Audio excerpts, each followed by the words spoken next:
I would want to challenge you. If your forefathers, as the European Christianity teaches you, that they are demons, okay? Yes. Once they die and you dream about them, then you were talking to a demon. You must go to church and ask for holy water to cleanse you because your demon has visited you. I don't want to work on the theology of that. I want to work on the side of cognitive dissonance. 100%. If your forefather who gave birth to your father is a demon, then what are you? A mini demon? Waiting to become. Yeah. So immediately you cross this line, you're going to join the world of the demons. Sure. And if the African can be mad to think that his history is demonic, how can his life be less than the evil that he comes from? That's where maybe sin begins to move into that space. Okay. I'll make it simpler for you, because I know you're coming from a Christian background. Sure. A dog gives birth to a dog. A donkey will birth a donkey. And why will God give birth to a human?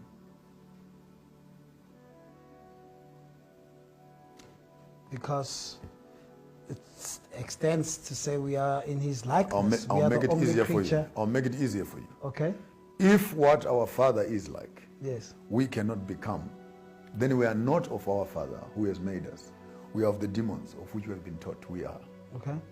If we believe the same biblical narrative that says we are children of Yah, then why are we listening to the first question that was asked in the book of Genesis, which we have not yet answered?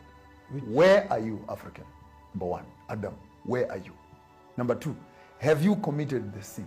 Number three, have you spoken to the snake? And the snake in this time is any form of deception in its European colonization and forms of spirituality that have come. And question number four, who said that you are naked?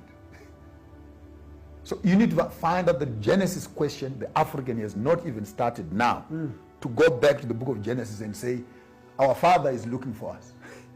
Where are we hiding? We're hiding behind politics, hiding behind religions, hiding behind economics, but we are being sought for to an extent that we've started hiding away from the one who is looking for us. And we cannot begin to have a conversation with our father as long as we are hiding behind Eurocentric forms of mindset. You know, I want to pause right there. When we get back, I'm going to throw this. I lost my grandma in 2009. And prior to that, I've always been taught, leave the dead to the dead. The first time I lost somebody significant in my awoken state, I think at 2009, I could start arguing a lot. And I could challenge some of this doctrine that we were fed. And I started saying, but wait a second, why do we have the idea that they are gone and we are told that we must erase them?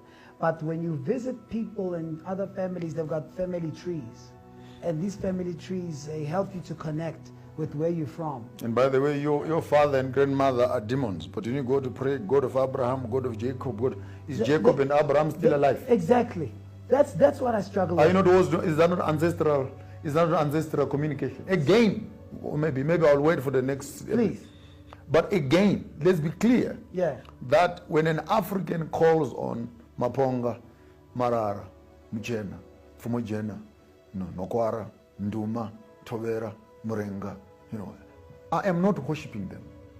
It's sacred history that helps me to connect with where I come from. Yeah. And the preservation of that history is included in moments of prayer. Okay. Therefore, you cannot detach me from my history and hope that I'll worship the God whom I don't know, who was not with my genealogy. Even if my grandmother used to be a demon or she used to be a witch, but through her I have become. So on this set, I'll close off by saying, your grandmother lies in the grave, but she's buried in your bones.